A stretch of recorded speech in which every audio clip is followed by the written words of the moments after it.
Xin chào các bạn đang quay trở lại với channel Nintendo. Các bạn thân mến, hôm nay thì cũng đã là ngày 29 Tết rồi. Thời điểm Ninh lên là 10 giờ 30 ngày 29 Tết Canh Tý. Chỉ còn một ngày nữa, một đêm nữa thôi là chúng ta đã chuyển sang năm mới. Đó chính là năm Tân Sửu. Không biết là các bạn đã chuẩn bị Tết đến đâu rồi. Những bạn nào xa quê có kịp về quê không? Hay là phải ăn Tết ở lại thành phố vì tình hình dịch? Thực sự năm nay cũng không ai mong muốn là dịch như vậy cả. Nhưng mà theo như lời hứa của mình, đó chính là clip tháng này sẽ có tận 2 monthly vlog. Và đây sẽ là clip những ngày cận Tết. Mình muốn chia sẻ với mọi người về cuộc sống của mình những ngày cận Tết sẽ ra sao, có những hoạt động gì, và trước tình hình dịch, sau tình hình dịch sẽ như thế nào. Mình chỉ có đúng một tờ 500 này ở trong cái đống này thôi. Bây giờ thì mình sẽ bỏ vào mình rút. Tự dưng đi vào trong cái ngõ ở trên Giang Văn Minh thấy nhiều đào xinh quá. Ui cũng đẹp Ninh ạ. Lâu lắm có yêu chưa? Ninh Vân sống với một cái châm ngôn là chúng ta dành cả thanh xuân để ăn và giảm cân.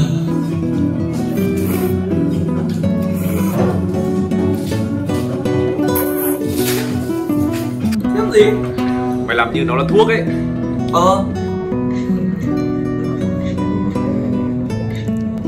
Thế là food porn. Happy birthday to you, happy birthday to you. Các bạn thấy không? Nở hoa rất là đẹp luôn và cánh rất là to.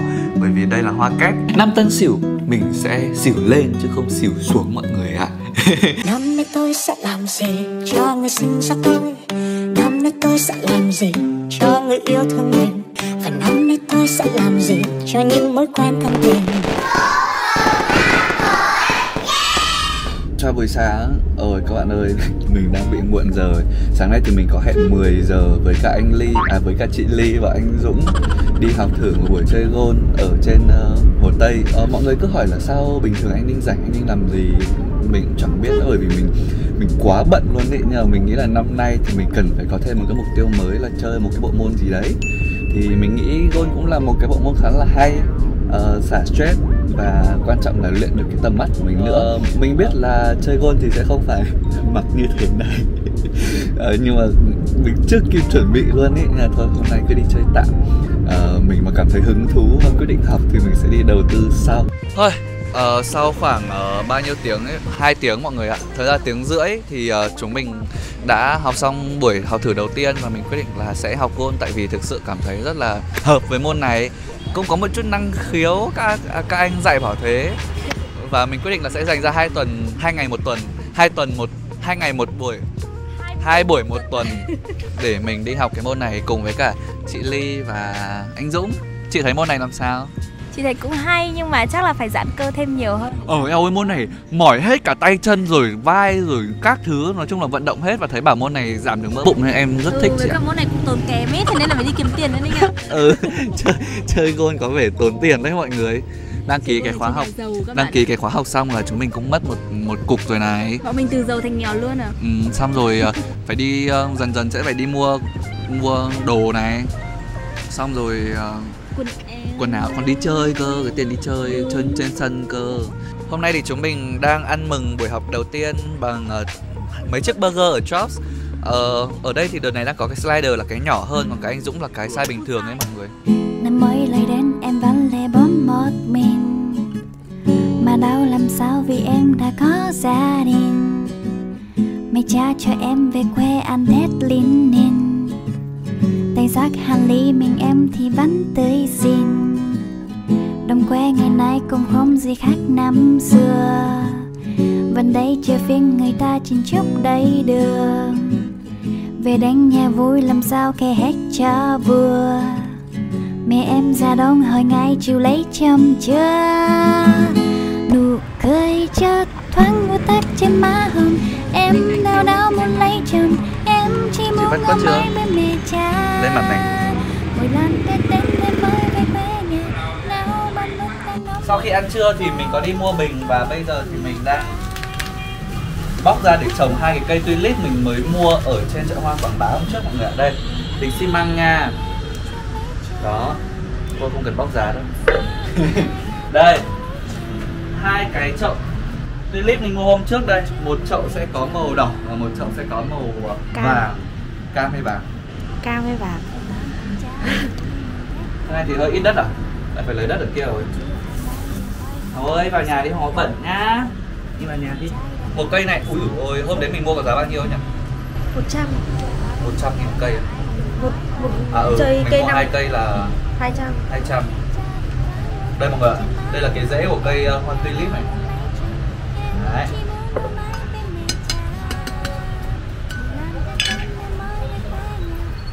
Ta-da!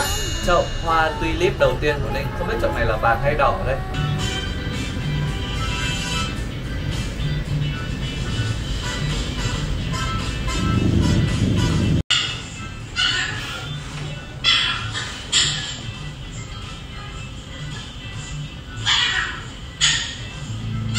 Hôm nay mình đang định đi mua bình với cả chị Mỹ. Ui dồi, tối đen như mực. Tự dưng đi vào trong cái ngõ ở trên Giang Văn Minh thấy nhiều đào xinh quá. Mà cái cảnh của mình mua nó cũng khá là xinh. Đó là cảnh này mọi người ạ. Đó, nên là mình quyết định là mình sẽ mua luôn. Sản phẩm đấu giá ngày hôm nay là một cành đào có giá 700.000. À thôi chết, nói sửa giá rồi. Thôi đổi sản phẩm. Hôm nay sẽ là một người mẫu sứ phủ tang tinh tình tang tinh tinh tình, mỗi năm hoa đào nở tang tinh tình tang. Hiện tại thì chúng mình đang ở vườn gốm, đi mua gốm mọi người ạ. Bên này rất là xinh, những cái bình ở bên này rất là xinh nhưng mà giá nó hơi đắt một chút, nhưng mà đẹp lắm. Đó, các bạn thấy không? Mấy cái bình này mà cắm đào hết các thứ là hoa rất là xinh luôn. Đó, còn bên kia thì sẽ là các loại sứ xiếc các thứ. Mọi người lên đây sắm Tết khá là nhiều. Ở đây bán cả cây nữa. Và đây là mấy cái bình mà chúng mình đã mua. Mình mua cái này để cắm cái đào mà lúc nãy mình mua ấy mọi người. Mọi người à, Ninh chỉ định đi mua bình ngày hôm nay thôi ấy, nhưng mà không nghĩ là mua được một cành đào, rất nhiều bình. Và ở đây là một chậu lan hồ điệp. Bán xem bao nhiêu tiền mọi người. Chậu này xinh lắm. Cái bình của nó cũng xinh. Ta-da! Cành đào đã về rồi cả nhà ơi. Và đây chính là cành đào mà mình mua này. Đó. Bây giờ thì mình sẽ cắm vào một cái chỗ ở cạnh ban thờ thần tài của mình ở đây để, nhưng mà bây giờ Ninh đang nghiên cứu không biết là nên quay chiều nào cho đẹp mọi người ạ. Tại vì cái góc này nó cũng hơi ấy. Đây, nếu mà hát sang bên này, ô, đẹp luôn này. Đẹp luôn mà. Nhưng mà phải bỏ cái chữ Tết kia ra. Ừ, bỏ đi. Đẹp không? Đẹp. Phải có sỏi đá hay sao ấy. Ừ, cái bình này nó không giữ được chị ạ. Về cơ bản cắm đào là phải có sỏi đá. Ui, cũng đẹp Ninh ạ. Chị ạ. Đẹp không? Đây, cứ phải treo thử. Cao thế nhỉ. Đẹp rồi. Ui, xinh quá mọi người ạ. Bây giờ mình đang tham dự một cái sự kiện của trường Lương Thế Vinh, là trường cấp 3 của mình. Hôm nay thì các bạn ấy tổ chức một cái buổi hội trường và có mời mình về làm giám khảo của cuộc thi MasterChef. Đây là lần đầu tiên mà mình quay lại trường luôn. Và hôm nay thì Ninh như đã giới thiệu được mời làm giám khảo của cuộc thi MasterChef tại trường. Và hiện tại thì đang có rất là nhiều các bàn, các đội thi đấu ở đây. Bây giờ thì mình sẽ đi xem là các em đang nấu những cái món gì nhá.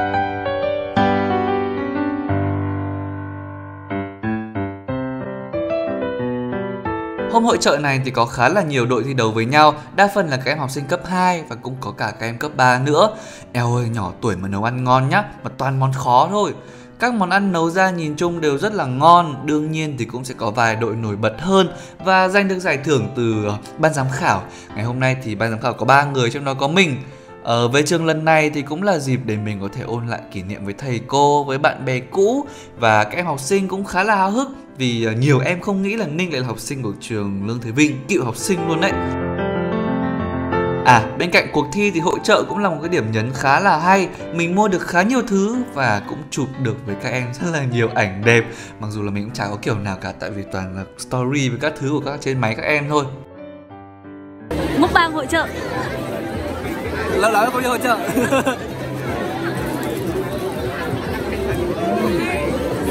Ô, khoai lang. Ngon không anh? Khoai lang hay khoai tây á?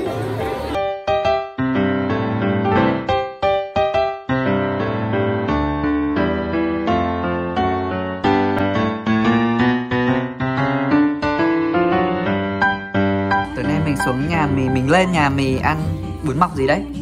Sườn chua. chua. Xã đàn. Đấy cho bác đi khách. Cái món này bờm làm đấy cơ. Đỉnh. Đúng là xăm trổ nên là cái này xăm lâu chưa?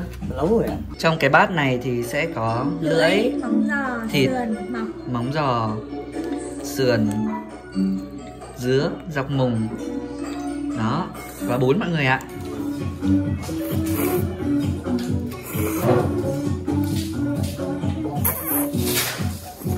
Morning.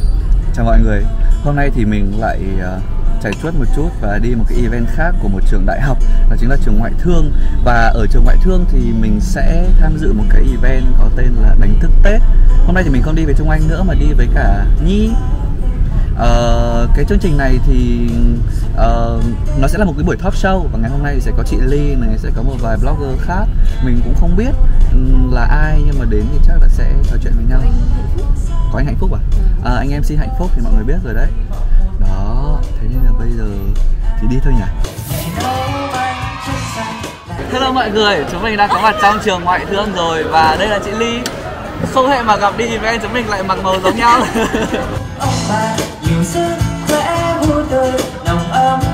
Đây là lần đầu tiên mình bước chân vào ngoại thương luôn. Và cũng đã rất lâu rồi mình mới bước chân vào một ngôi trường đại học. Tại vì mình ra trường cũng 5 năm rồi. Cảm giác đầu tiên là wow, trường ngoại thương rộng và đẹp thật. Kiểu ngày nào nó cũng xem rất nhiều video của anh, và một video nó phải xem đến 10 mấy lần cơ. Đầu tiên thì cho Ninh hỏi là mọi người có thấy Ninh béo? Có thấy béo không ạ? Thú thật là Ninh cũng lên đến bây giờ là 15 cân so với ngày Ninh bắt đầu làm nghề này rồi. Tuy nhiên Ninh luôn sống với một cái châm ngôn là chúng ta dành cả thanh xuân để ăn và giảm cân. Tại sao khi ăn chúng ta có phải chết rồi, ăn một lần này béo lắm mà không ăn được các thứ. Thì lúc đấy tự dưng mình đã béo mình lại còn khổ đúng không? Đó, ăn cho thoải mái. Ăn xong chúng ta bắt đầu đi tập, chúng ta bắt đầu ăn uống lành mạnh hơn, sinh hoạt lành mạnh hơn và có những cái chế độ cho tùy cơ địa của từng bạn. Nhưng mà khi mà ăn ấy, có một cái mẹo, khi mà ăn chúng ta thoải mái enjoy, để đến khi mà chúng ta giảm ấy, chúng ta có động lực để chúng ta ăn tiếp. Năm 2020 là năm Ninh không tổ chức event gì được cả. Vì vậy đây là một cái dịp thực sự rất vui, vì lại một lần nữa Ninh được sống trong sự yêu thương của các em. Dễ thương này, đáng yêu này, và em nào cũng rất là quan tâm đến anh Ninh. Cảm ơn các em sinh viên ngoại thương. Và hãy nhớ rằng anh có một lời hứa là sẽ quay vlog một ngày làm sinh viên ngoại thương.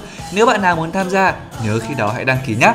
Còn bây giờ, cảm ơn các em một lần nữa. Hello ngày mới, ngày hôm nay thì mình sẽ đi ăn đồ Nhật Hàu. Và ngày hôm nay thì mình đón hai vị khách đến từ Sài Gòn.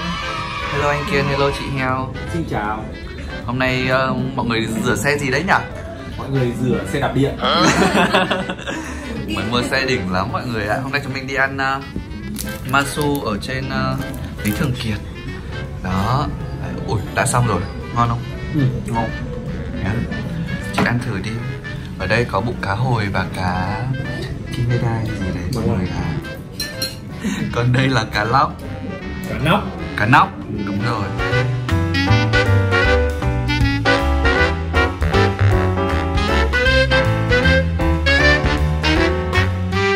Lâu lắm rồi mình không ăn được ăn hàu mọi người ạ. Tại vì ăn hàu xong cũng không để làm gì.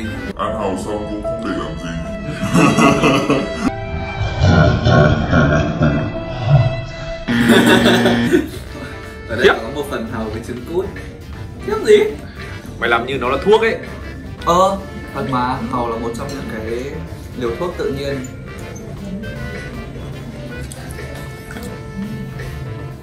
Con trai không? Ngon quá. Nó ngậy nhưng mà nó vẫn giòn mọi người ạ. Wow. Đây là food porn. Trứng sống với thịt bò sống. Đây là món gì đấy nhỉ? Chọn nigiri Hokkaido special ạ. Con 12 đấy.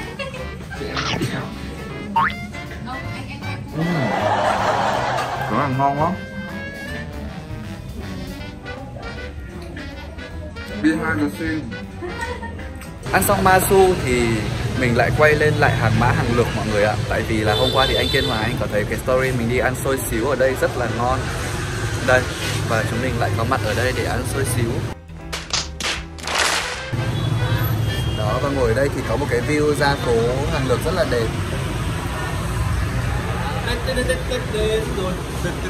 Năm nay thì thì anh Kiên và chị Heo sẽ ăn Tết ở trong Sài Gòn. Thì Ninh chưa bao giờ được ăn Tết trong Sài Gòn. Hy vọng là sẽ có một năm nào đấy, hoặc là sau này Ninh Nam tiến thì Ninh sẽ ăn. Còn bây giờ mình cứ tận hưởng cái Tết Hà Nội đã. Tại vì nhiều người ở phương xa không được tận hưởng cái Tết này nữa đó mọi người ạ.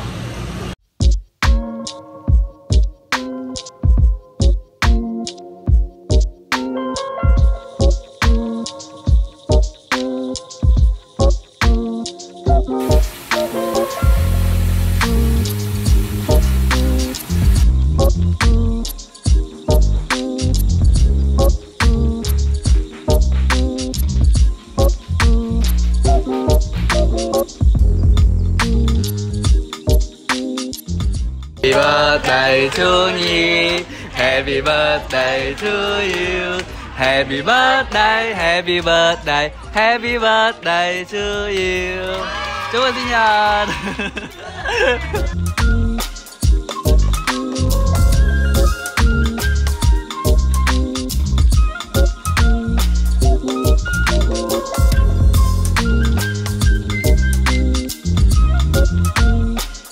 Hôm nay là ngày 29 tháng 1 và mọi người biết gì không, đó chính là dịch lại bùng lại vào ngày hôm kia rồi. Và bắt đầu từ Hải Dương này, Quảng Ninh này, xong bây giờ bắt đầu lan ra và có cả Hà Nội rồi. Chính vì vậy mà bây giờ kiểu mọi người rất là lo sốt sắng và mình cảm thấy là kiểu tâm lý của mình bị ảnh hưởng ấy, tại vì cũng gần Tết rồi và tự dưng bây giờ mà dịch bùng lên thì lại ảnh hưởng đến rất là nhiều thứ và nhiều cái dự định của mình. Bây giờ thì cũng kiểu mọi thứ nó cũng được nâng cao hơn, rồi đeo khẩu trang, rồi lại nước rửa tay với cả sáng ra thì mình phải xịt họng và uống C. Các bạn nhớ uống C nhiều và để tăng sức đề kháng nhé.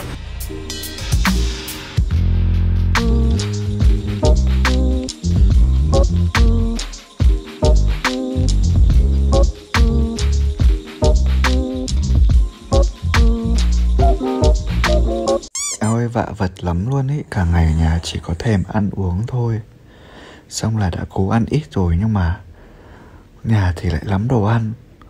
Khéo mai dậy phải gọi ngay một cái bánh mì pate, trứng chả lạp sườn. Hậu ơi, dậy đi. Dậy đi. Dậy. Vừa đi vừa hát cầm tay nhảy múa hồn lơ lửng giữa những đám mây. Từ ngày có em đời đẹp biết mấy. Đầu vui cùng gió, đầu vui cùng lá, đầu vui cùng với những khúc ca. Đôi mắt anh lên niềm hạnh phúc xuân thì nắm tay. Mọi người, hôm nay thì là ngày 23 tháng Chạp và hôm nay thì mình mới cúng ông Công ông Táo ở nhà mình. Hôm trước thì mình có làm ở nhà bố mẹ rồi, cũng về dọn bàn thờ các thứ. Và cái mâm cỗ ở nhà mình thì bởi vì là có tổ tiên ấy, với cả kiểu cúng ở trên bàn thờ to nên là cái mâm cỗ khá là nhiều món truyền thống. Còn mình thì ngày hôm nay mình chỉ cúng kiểu xôi này, xong giò này. Và bây giờ thì sau khi cúng xong thì mình sẽ đi hóa vàng trước 12 giờ. Update tình hình nở hoa tulip của nhà mình. Mình phải cho đá vào dưới gốc cây mọi người, tại vì nó nở nhanh quá. Và giống như hoa ly ấy, thì mình cũng thử bỏ cái nhụy đi xem nào. Còn bên này thì trộm vía bỏ đá vào thì nó mới nhú chứ nó chưa mọc. Khổ lắm cơ. Lúc thì muốn mọc chậm, xong lúc thì lại mọc nhanh quá. Còn đây thì là cây đào nhà mình. Ui, các bạn thấy không? Nở hoa rất là đẹp luôn, và cánh rất là to. Bởi vì đây là hoa kép, hoa cánh kép đấy mọi người. Xinh không? Xuân đã về. Và lúc nãy thì mình có thắp hương các thứ xong thì hôm nay mình có ra chợ Gia Ngư để mua xôi ngũ sắc này, với cả đây là xôi cốm. Mình vừa mới hạ lộc xong. Hôm nay mình có tranh thủ gọi anh Sườn đến, mời anh Sườn đến để quay một cái clip gọi là dọn tủ sau Tết. Tại vì như mình đã chia sẻ thì đợt này mình muốn quay tất cả mọi thứ trước. Tại vì mọi người cũng biết là tình hình dịch nó cũng đang khá là căng, và cũng không biết là có giãn cách hay lockdown hay gì đấy không. Nhưng mà mình cũng muốn đề phòng trước, với cả là cũng muốn Tết thì nghỉ ngơi. Nên là đây, anh Sườn đang ở đằng sau mình. Và ngày hôm nay thì chúng mình sẽ làm rất là nhiều món. Hello anh. Hello em. Hello. Anh gì sắc mặt ở đây này. Hôm nay anh sẽ làm món gì đấy? Hôm nay sẽ món gà xé phay. Gà xé phay, bún thang. Đó, đấy là hai món chính, còn lại là em... Không, món chính của em nữa là sushi bánh chưng. Thật ra thì cái clip này các bạn sẽ được xem vào ngày mùng 3 Tết. Mình sẽ xác định là lên vào ngày mùng 3 Tết nên là mọi người có thể lên xem nhá. Nhưng coi như là hôm đấy là ngày mùng 3 đi. Còn chúng mình quay trước thì kệ chúng mình.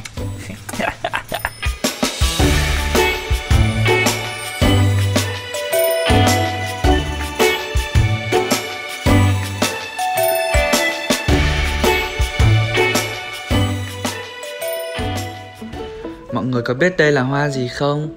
Đây là hoa ô long mọi người ạ. Đó, nó sẽ hơi màu xanh xanh xinh cực. Cái này mà nở nhà nào có lộc nó mới nở nha. Đấy, nở tưng bừng hoa lá hẹ chưa chị Mì. Tối nay chúng mình làm lẩu cà chua tất niên cư dân khu nhà mình mọi người ạ. Cư dân có cái bụng của người này với bụng của người này, không dám lên mặt. Ở đây là nước lẩu cà chua mà mình tự mua gói ở Hai Đi Lao về ấy. Đó, sau đấy thì mình sẽ vào đây, cho vào đây, mix lên. Đó. 2, cheers.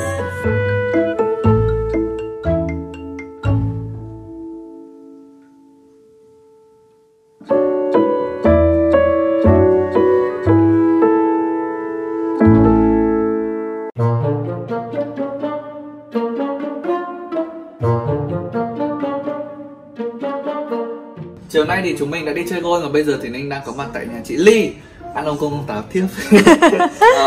Mình có nhờ chị mua một cái bánh mì và nhà của thợ làm các loại thứ đồ bếp với mọi người, trong đó có cả làm bánh của mẹ chị Ly, nên là mình cũng mượn luôn cái dao này, cái cưa. Đây là cái cưa hay cái dao? Cái cưa. Ui, đỉnh. Đây, quay sang này, đây. Cho mọi người nhìn, nó đỉnh lắm luôn ấy. Em ăn miếng dày ấy, miếng mỏng em tùy em ấy nhá. Cầm chắc tay vào. Không cần phải di đâu, tự xuống mà. Đấy. Em chưa quen tay. Không cần di mọi người ạ. Cắt mỏng thôi, dày quá. Dày quá à? Em nghĩ dày không? Chị thấy hơi dày. Mọi người có thấy khác gì cái mâm cỗ ở nhà Ninh hôm trước ăn không? Đó, còn món nem rán nữa. Ui, đây là cái gì hả chị? Chả quế mẹ chị làm. Nhìn có vẻ ngon, nhìn chắc thịt. Nhưng mà có khô không? Không khô, thích thì cho thợ vào hấp, để ở ngoài gió. Không sao.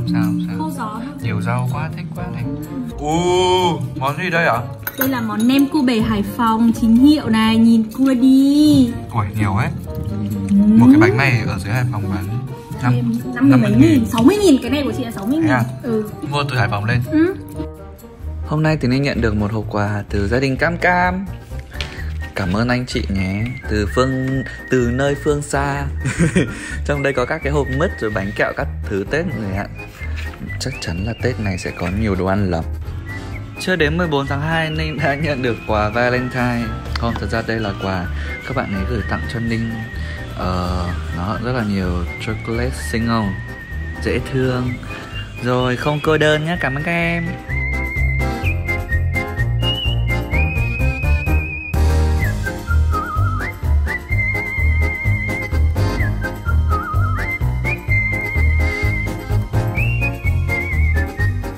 Còn đây là một giỏ quà xinh xắn đến từ nắng ở chỗ này chỗ kia. Đó, đây là cây kim tiền mọi người ạ. Một chiếc giỏ rất là xinh. Và bên này thì sẽ có cả lời chúc nữa. Còn đây là hộp quà từ Hà Nội Riot. Đây, một bộ bài mọi người ạ. Và đây là một cái khăn trải chắc là để chơi bài. Bộ bài này xinh lắm. Chảy trâu vài ba cây. Tết này ai sang nhà Ninh này. Còn đây là quà không phải cho Ninh mà là cho Hấu. Hấu ơi, con có quà này, trời ơi. Đây là một bộ đai hình dưa hấu rất là xinh. Còn đây là vòng cổ mà có cái nơ nha. Đây, ướm vào này. Xinh không?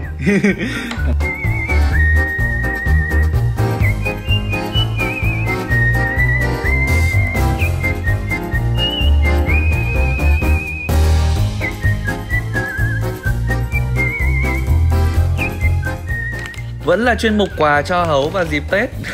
Đồ ăn vặt này. Xong rồi đây là một cái móc chìa khóa siêu xinh này. Đấy, hình Hấu đấy Hấu ơi. Được gửi từ cô chú Pester, hệ thống siêu thị thú cưng. Là một cái bộ lịch. Hôm nay là ngày 25 tháng 12 âm lịch. Và chúng mình lại đi ăn Hai Đi Lao mọi người. Tháng này mình đi ăn hơi nhiều Hai Đi Lao một chút. Và ngày hôm nay thì mình đi ăn với cả nhóm này có tên nhóm sao đấy. Nhóm sao đấy. Thôi nào, bỏ khẩu trang ra nào. Chào màu nhá. Sao đấy là vì sao? Chào anh Huy. Là tại vì Ninh hay hỏi. Chào chị Bún. Chả ai tự dưng mò đến. Cái này của Ninh. nước.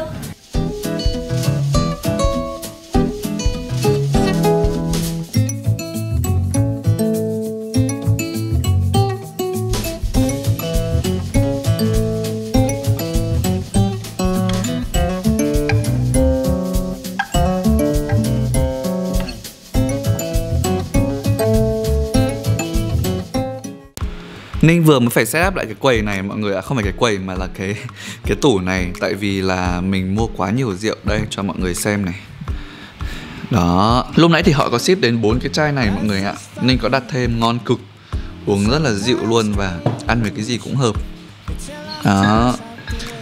Thì đây chính là quầy của mình, quầy của mình. Bên cạnh đó thì mình cũng đặt thêm cả, đây là hồng gai nữa mọi người. Xinh không? Đấy, đây là hồng gai nha mọi người. Đổi các góc một chút. Mình thích hoa kinh khủng luôn ấy. Ôi, ngửi thấy mùi là Tết mọi người ạ. Cái lá mùi này thì mình vừa mới nhờ mẹ mình mua xong và mình sẽ mang chia cho nhà mì một chút. Thường thì nhà mình sẽ đóng cái này vào ngày hôm 30. Tuy nhiên thì năm nay mình mua để mình sẽ đun lên cho thơm nhà. Ui, nhiều lắm. À, còn đây là cành đào đông nha mọi người. À không phải, hồng gai, đây là hồng gai. Đó, xinh không? Để trong nhà tắm không phải gì. Chào buổi sáng ngày 28 Tết mọi người ơi. Sáng nay thì trời Hà Nội nó hơi mưa một chút, khá là buồn. Giá kể mà kiểu nó vẫn nắng đẹp nhưng mấy ngày hôm trước thì sắc rất là ok. Nhưng mà thực sự là khi mà nó lạnh thì mới cảm thấy được cái không khí Tết nó bắt đầu về. Và sáng nay có một tin không biết là nên vui hay chả vui được. Đó chính là Ninh bị đứt tay rồi mọi người ơi. Đây mọi người có thể xem này. Ý, nó đứt cả đằng trước đằng sau luôn cơ. Tại vì sáng nay Ninh có đặt 2 bó hoa, một bó tiểu tú cầu với cả một bó cúc mẫu đơn về để cắm. Thì chả hiểu sao cắt nó lại đứt cả tay như này, máu toét luôn cơ. Đến bây giờ thì mọi thứ mà mình chuẩn bị ở căn nhà này đã hòm và mình cũng sẵn sàng đón Tết rồi. Tuy nhiên thì mình còn một nhiệm vụ cuối cùng trước khi mà rời khỏi căn nhà này để có thể về nhà bố mẹ ở dưới Thanh Xuân để giúp bố mẹ dọn nhà này, chuẩn bị đồ Tết các thứ này. Thật ra thì mình cũng đã sắm gần đủ cho nhà của mình ở dưới Thanh Xuân rồi, chỉ có là về dọn nhà nữa thôi, rửa cửa, rửa ghế, lau nhưng mà rửa cho sạch, cho xịt, cho sạch nhanh. Rồi, và nhiệm vụ đó chính là tiền lì xì. Ở đây thì Ninh hôm trước lên Hàng Mã mua có khá là nhiều tiền bao lì xì này để mình có thể cho tiền vào. Tại vì mọi năm thì mình có một cái hoạt động, đó chính là cho mọi người rút tiền lì xì. Đấy mọi người ạ, nên là mình sẽ có những mệnh giá. Mọi năm thì sẽ có từ 5.000 đến năm đổi tiền khó kinh khủng. Đây chính là của quý của mình đấy mọi người. 10.000 này, 20.000 này, khó đổi lắm. Đó, 100.000, 50.000. Với cả mình có vừa rút thêm một ít 200 với cả 500. 500 hơi nhiều ha. Tại vì là mình không muốn Tết chuyển khoản ấy. Với cả là càng ngày, mỗi một năm thì mình lại càng muốn biếu bố mẹ nhiều hơn. Nên là mình rút khá là nhiều 500 ở đây để có thể cho vào lì xì cho bố mẹ. Ngoài ra thì không biết là ai sẽ rút được. Mình chỉ có đúng một tờ 500 này ở trong cái đống này thôi. Bây giờ thì mình sẽ bỏ vào mình rút. 30 Tết thì sau khi mà thắp hương ở đây xong cho ông Địa rồi ông Tài thì mình sẽ về nhà và chuẩn bị cơm cúng cũng như là đón giao thừa với cả mẹ của mình. Năm nay thì bố của mình ở quê, bởi vì là nhà của mình thì mới sửa ở quê xong và bố thì cũng muốn ở nhà để thắp hương các thứ vào đêm giao thừa. Nên là bố của mình lại ở quê, xong hai chị mình thì lại đi về nhà chồng. Nên là thực sự năm nay giao thừa chỉ còn đúng hai mẹ con ấy. Thì đấy là những cái thông tin với cả những cái hoạt động mà mình muốn chia sẻ với mọi người những ngày cận Tết. Hy vọng là đã giúp cho mọi người có thể có được một cái không khí Tết nào đấy, đặc biệt với những người không về được quê, những cái bạn du học sinh ở xa. Sao tê tay thế nhỉ? Bây giờ thì chắc là mình sẽ dành tặng cho mọi người một cái clip recap lại năm 2020 của mình. Vừa để mình ôn lại cũng như là để các bạn có thể tổng kết lại một năm vừa rồi, xem là Ninh đã đi đâu, làm được những gì, những khoảnh khắc dễ thương và tuyệt đẹp như thế nào. Thực sự rất là cảm ơn mọi người vì năm 2020 dù dịch nhưng mà thực sự vẫn luôn ở bên Ninh. Nửa đầu năm 2020 của Ninh thực sự là một năm rất là phát triển và Ninh hy vọng là năm 2021 thì cũng sẽ như vậy. Năm Tân Sửu mình sẽ xỉu lên chứ không xỉu xuống mọi người ạ. Cảm ơn tất cả mọi người và chúc mọi người có một năm mới thật là nhiều niềm vui, nhiều sức khỏe, bình an và quan trọng là có thể ở bên những người mình yêu thương. Còn bây giờ xin chào và hẹn gặp lại các bạn trong năm 2021. Bye bye. Cùng xem lại clip recap nhé.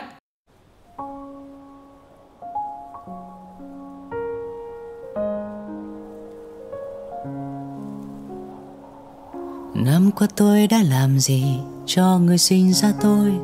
Năm qua tôi đã làm gì cho người yêu thương mình? Năm qua tôi đã làm gì cho người nâng đỡ tôi? Và năm qua tôi đã làm gì cho những mối quen thân tình? Giờ là lúc nhìn lại xem một năm vừa trải qua, buồn vui thế nào, có giận hơn có thứ tha, hài lòng hay thất vọng, trưởng thành hơn hay vẫn ngây ngô như lúc ban đầu. Dù là như thế nào, dù mọi điều đã có ra sao, chỉ cần ngoảnh lại một nụ cười vẫn nở trên môi. Thành công thất bại chỉ là chuyện năm cũ thôi, đón chào năm mới. Năm qua tôi có được gì sau những lần rong chơi? Năm qua tôi có được gì sau những bước chân rối bời? Năm qua tôi có được gì sau những lần chia tay? Và năm qua tôi có được gì sau những phút giây quay lại? Giờ là lúc nhìn lại xem một năm vừa trải qua, buồn vui thế nào, có giận hơn có thứ tha, hài lòng hay thất vọng, trưởng thành hơn hay vẫn ngây ngô như lúc ban đầu.